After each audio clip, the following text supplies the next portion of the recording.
Hello, this is Kevin Donahue, Senior Director with Protiviti, welcoming you to a new edition of Powerful Insights. In this episode, Michael Brauneis, a Managing Director with Protiviti and global leader of the firm's financial services industry practice, interviews Liz Mathew from ConsenSys, along with Maryann Kennedy and Lata Varghese from Protiviti. Good afternoon. I'm Mike Brauneis, a Managing Director with Protiviti and the leader of the firm's global financial services industry practice. Very excited today to be able to moderate an outstanding panel we have of experts both within Protiviti and our friend Liz Mathew of ConsenSys to talk about developments in the digital assets, blockchain, and cryptocurrency industry. It seems like every week and these days, every day, there's new news about both innovation happening in the market as well as challenges in financial markets, asset values, and definitely increased interest in regulation in this space. So we'll cover all of that during our podcast today. And again, excited to hear the views of the terrific panelists who have taken the time to join us on this discussion.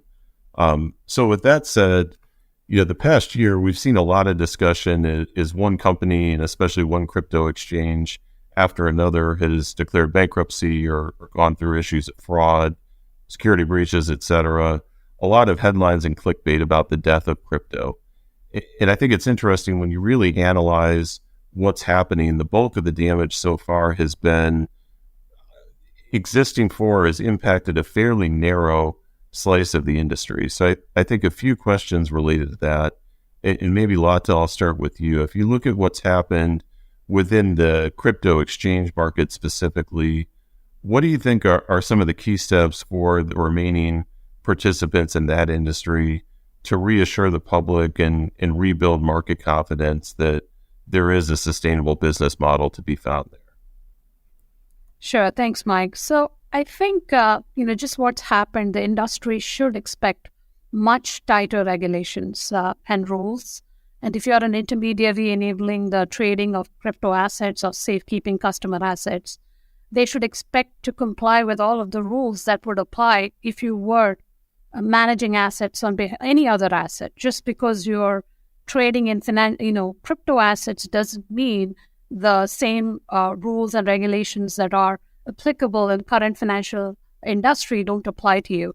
So I think it would come with being transparent and working with regulators to comply with the rules and proactively engage with the regulators. And new rules, as you said in the intro, Mike, are coming in, as we speak.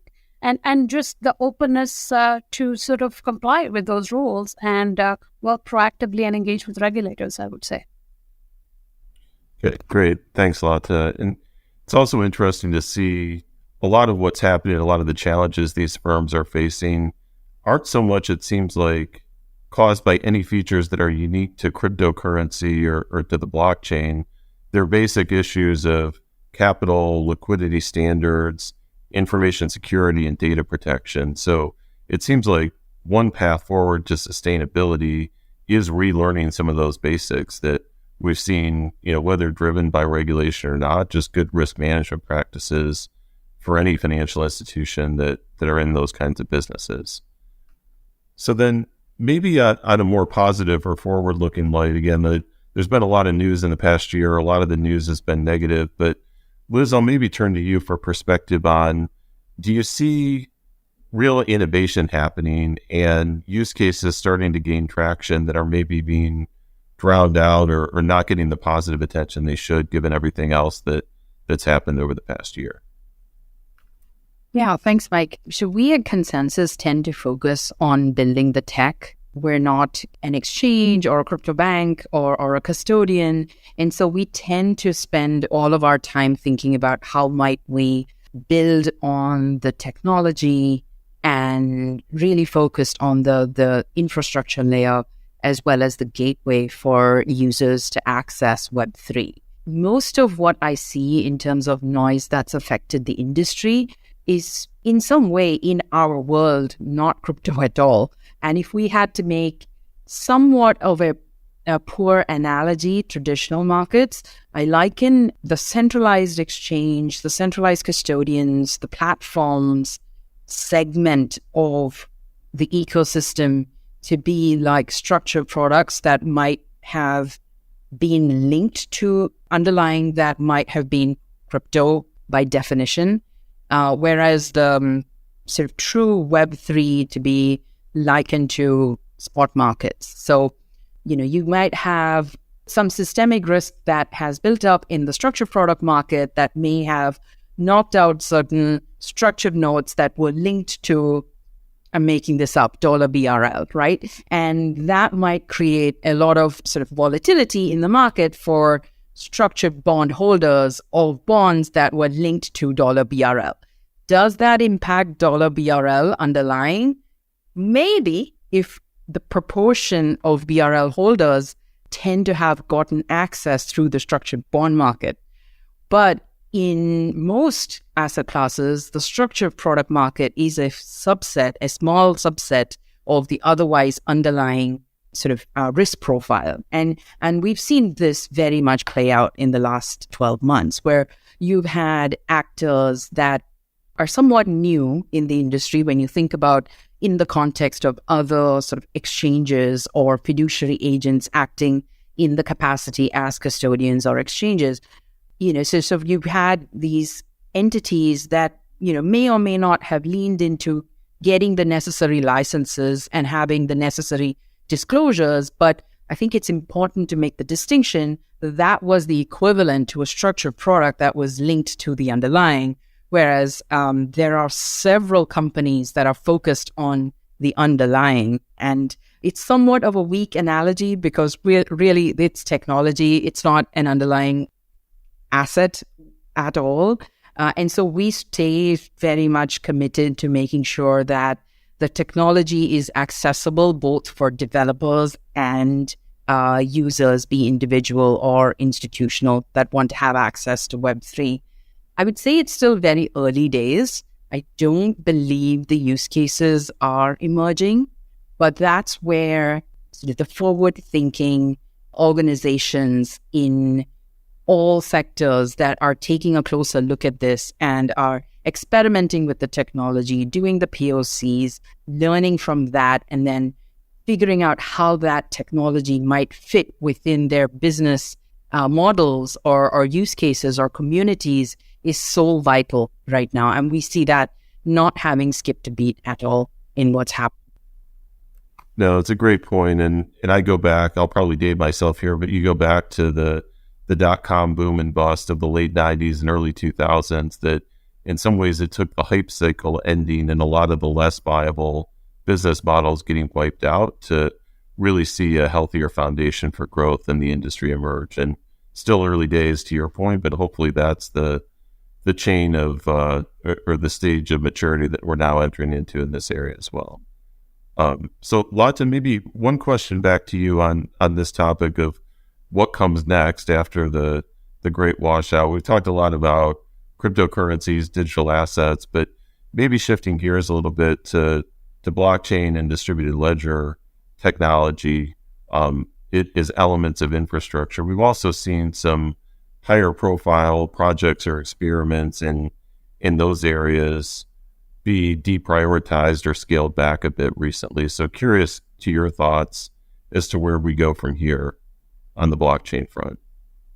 Sure. And as someone who's been engaged in the enterprise blockchain space, so to say, from 2015-16 or so, I think, there's just been way too much hype in, blockchain's potential to create sort of a decentralized financial system with too much focus on the technology and just not enough dialogue around what are the other, legal, regulatory, other aspects that need to be sort of sorted out to get the touted benefit. So, and I think just beyond the tech, right, which is, first of all, it's very complex, and then all these other host of issues.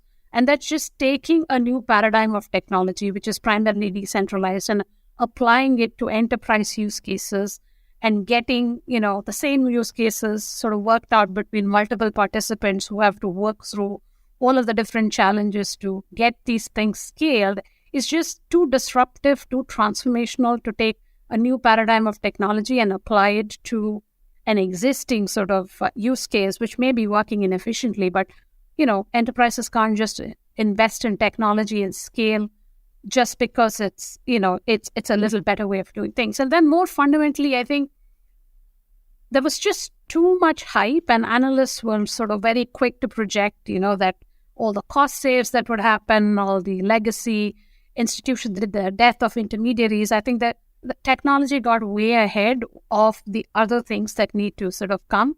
And I think what you're seeing with all the enterprise blockchain is the difficulty of taking something and making it work is way more than just tech. I think that's what you're seeing play out.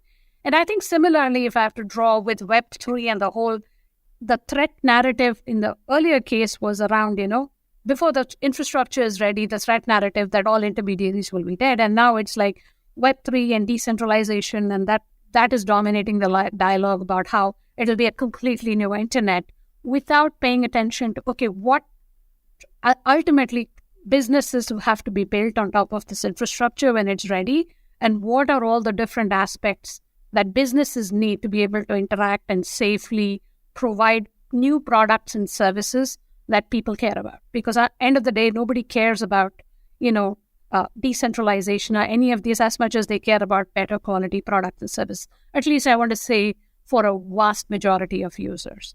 So I think it's a way of, saying that enterprise blockchain was overhyped. And that's what you're seeing sort of play out.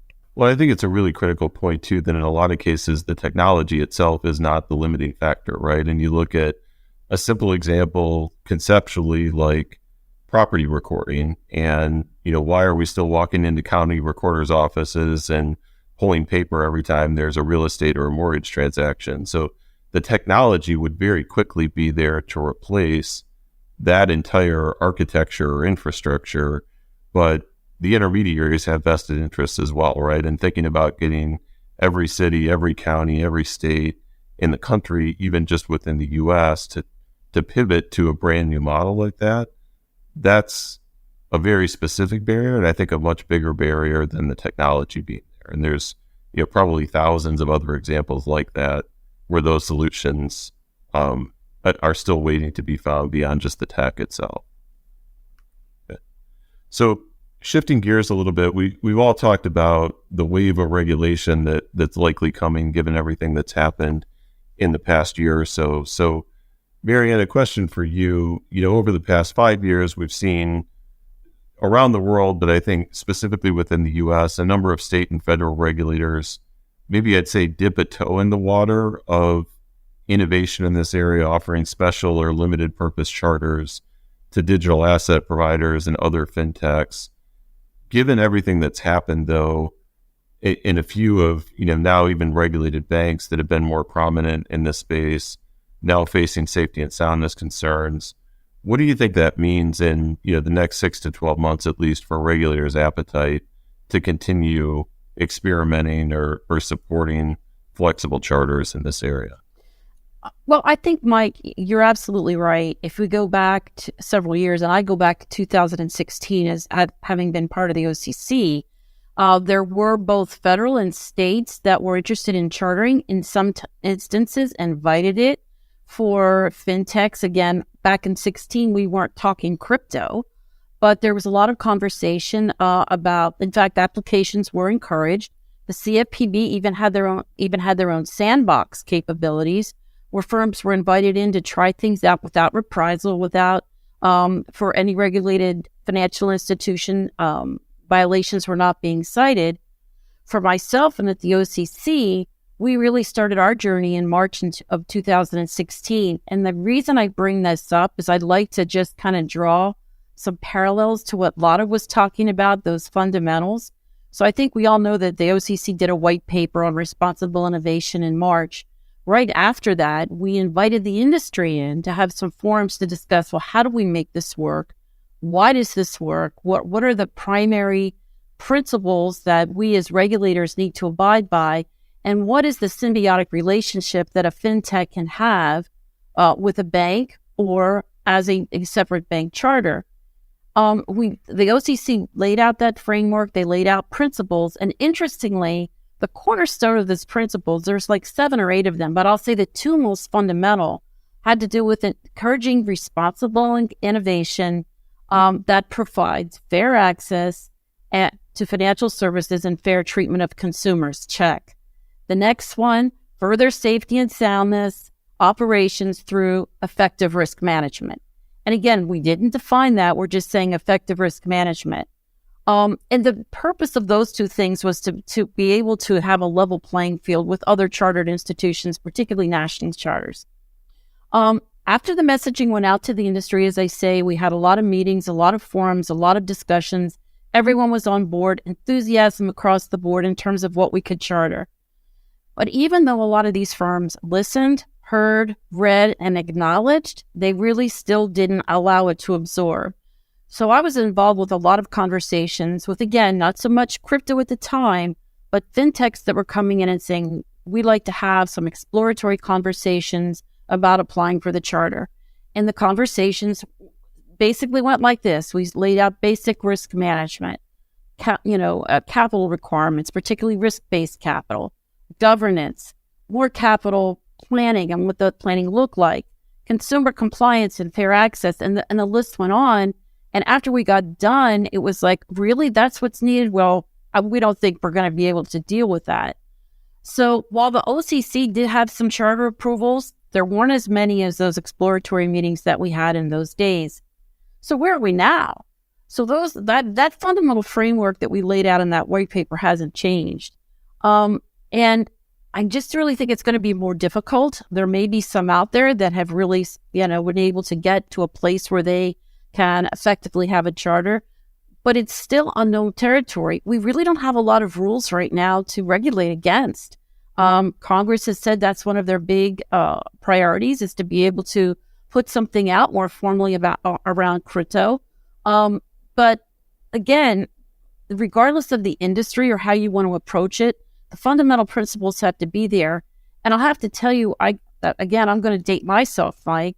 I can remember we were chartering some things in the 80s. Now, again, I was more on the cleanup side, where there were special purpose charters that had maybe a singular asset on the balance sheet. Those things did not do well, and for the same reasons. Basic risk management, concentration risk management, liquidity, which is right now very high on the interagency list with that most recent liquidity risk management guidance that was just put out. But there's too much uncertainty, both the general economy, uncertainty about where regulation is going to go, etc. Do I think there's a future? We've got some big players that are in crypto and looking at other things. I think they too need to be reminded of what the basic risk management around those are, though I think there are some that do it pretty well and cautiously. Do I think there's a future? Yes. And I've talked to some of my former colleagues in the regulatory world, and those exploratory conversations are still going on. And some of the guidance has been, do some homework. What was written back in 2016, and how can you glean some of those really golden nuggets out of there? Take a look at handbooks, read the guidance, and if you want to meet with regulators, that's even a better way to sit down and say, how can we get to where we need to be? Or for an existing financial institution, here's what we're thinking in terms of some innovative products or services, both new and existing. So those are just some of the things that, quickly come to mind. I don't want to say crypto is dead. I just don't think the regulatory environment is one now that can easily embrace it as we approach some potential for a lot of new rules and regulations and people that aren't learning from the past with respect to what needs to be done to form a solid foundation of risk governance and risk management practices. Yep. No, those are all great points. And I think in some ways it's disappointing to see when there's other countries around the world that have been, you'd kind of say at a high level, more crypto friendly or more crypto forward, at least, than the U.S. has been. But maybe ironically, or maybe not surprisingly, those countries have had fewer issues with safety and soundness, right? And I think that anyone who feels like this just proves the SEC needs to crack down harder, I think we clearly need more regulation. We clearly need more supervision. But personally, my view is the model of existing regulations written 80 years ago care perfectly well for crypto, and companies just need to figure out how to navigate within that. I think so far the the global results that we've seen doesn't support that view. I think we do need clear prescriptive guidance that all players in the market can interpret and operate against within a level playing field. I don't disagree with you, Mike. And even to the extent, that was one of the reasons I think that regulators took a hard look over the past 5 years to say, wait a minute, we're seeing this happening globally. How can we get our financial markets where they need to be so that we can be competitive? And certainly our mega banks need to be able to do that because they do business globally. They have to be able to do these things. But again, when some of these firms come to the table, a recent example I just heard where, you have, say, 3 legal entities under a holding company. And with a straight face, yes, we understand governance, but guess what? We have 3 directors on each of the legal entities. They're all the same people and they're internal directors. Well, you've just blown the whole notion of what, governance should be at the board level. And it's hard to have a conversation then with, are you really viably thinking about this in the context in which you should be thinking about it? Maybe a silly example, but one that shows, just some of the research and knowledge and thought that needs to go in as you start to think about these things for any firm that's interested in moving in this space. Or, like I said in the beginning, getting a charter, which I think is going to be very difficult right now. Yep. Great points.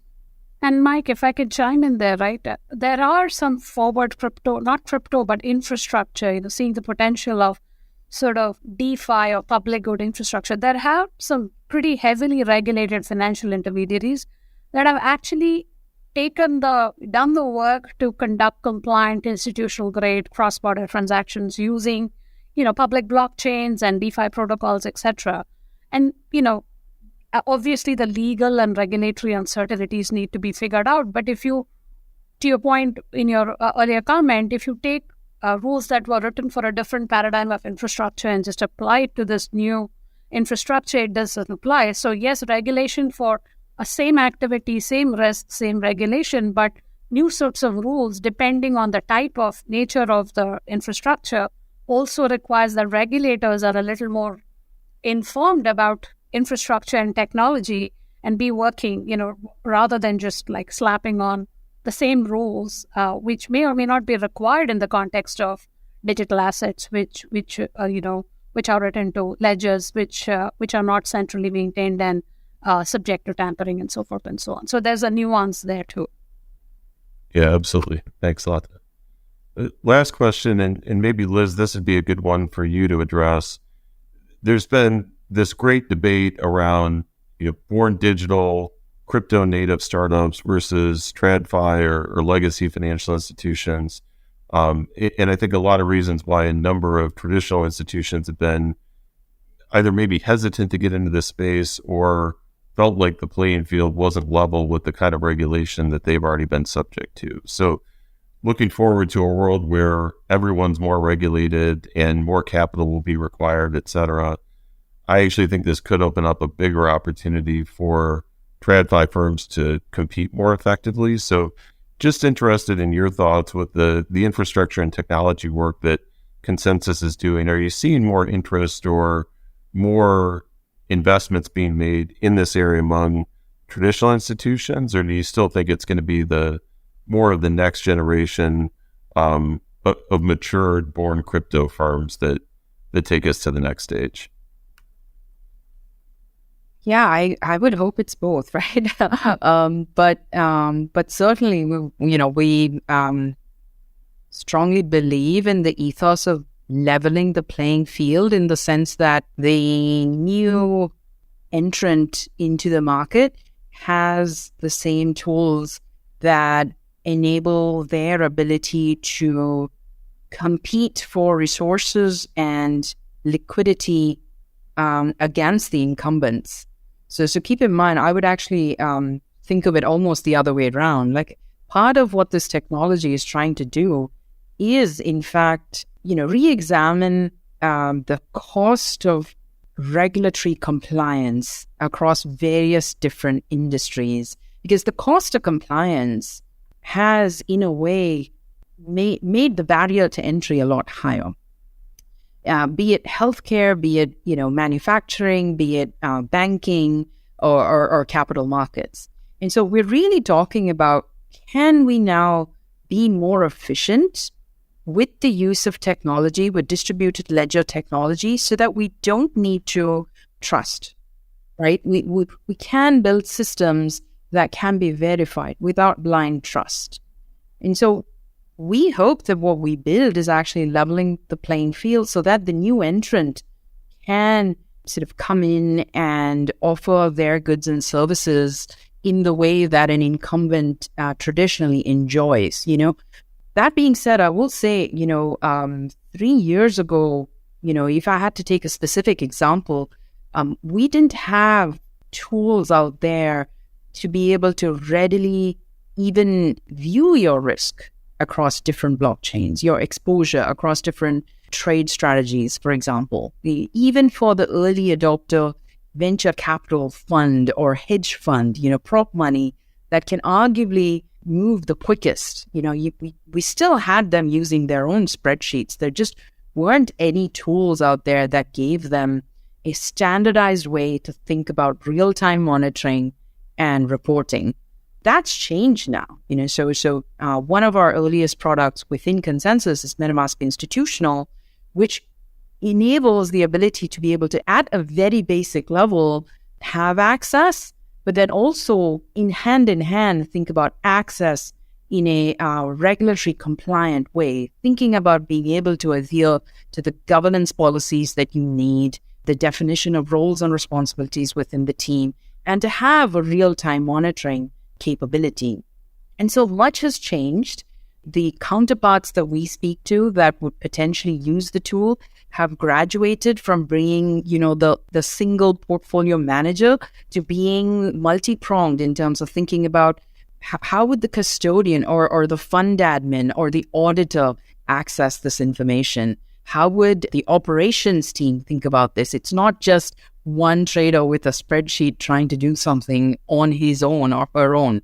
So I do see a maturity in even among the earliest adopters that are looking at this at the non-individual level. So I am optimistic, but I'm still rooting for the newer entrant in giving them the same tools to be able to take on incumbents, not just in markets, across different sectors. No, those are great points. And it has been encouraging, I think, to see the progress the industry's made in at least starting to solve some of the inherent underlying challenges, right? And I look at things like anti-money laundering and financial crimes, that there's that cynical view of the main use of Bitcoin as a tool for money launderers and, ransom payments, et cetera. But if you peel behind that a little bit and you look at some of the higher profile cases and prosecutions that have actually been brought, we're seeing now exactly, I think to Liz, your point, the technology has evolved to where there is now a way to monitor for money laundering on chain. And I think some of the inherent features of immutability and transparency, et cetera, have shown in some cases it's actually easier to catch money launderers transacting on chain in Bitcoin than other traditional ways of illicitly moving money. So still a long way to go in that regard, and that problem's not solved. But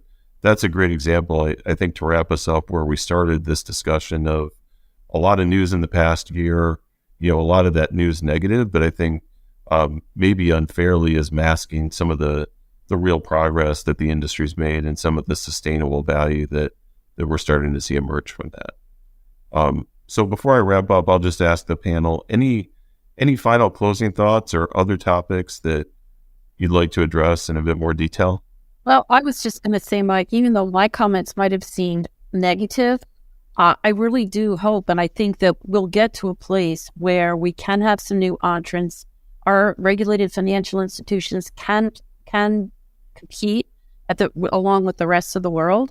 And I think it may take, I don't know that it's going to take as much time perhaps as we think, because I think innovation is out there. There's some very smart people out there, both working within our financial institutions as well as outside of it. And there's some smart regulators too that understand that the United States needs to be part of that playing field. And if I were to chime in on that too, Mike, to say that, it is important to have first principle thinking on how it can build better services on new infrastructure. Equally, it is also not okay. I mean, there's a reason why a lot of existing financial rules exist, kind of both sides working together to build the future, because otherwise if something, develops in a parallel world, it doesn't come to the masses, then the whole potential of the space is sort of lost. So it's not this or that, it's both working together. And hopefully, a lot less hype and tech push and more about services that truly benefit people who need to use them and live better lives. Because, who cares about just the tech? You care about the product or the service. Well, great. This has been a terrific discussion and so much more to unpack in this area. I want to thank Liz, Maryann, Lata for joining. Great insights. And thanks so much for your time this afternoon. Thanks for having me. Thanks. Thank you.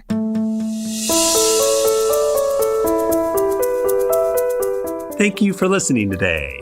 For more information, visit Protiviti.com, and please subscribe to our Powerful Insights podcast series wherever you get your podcast content.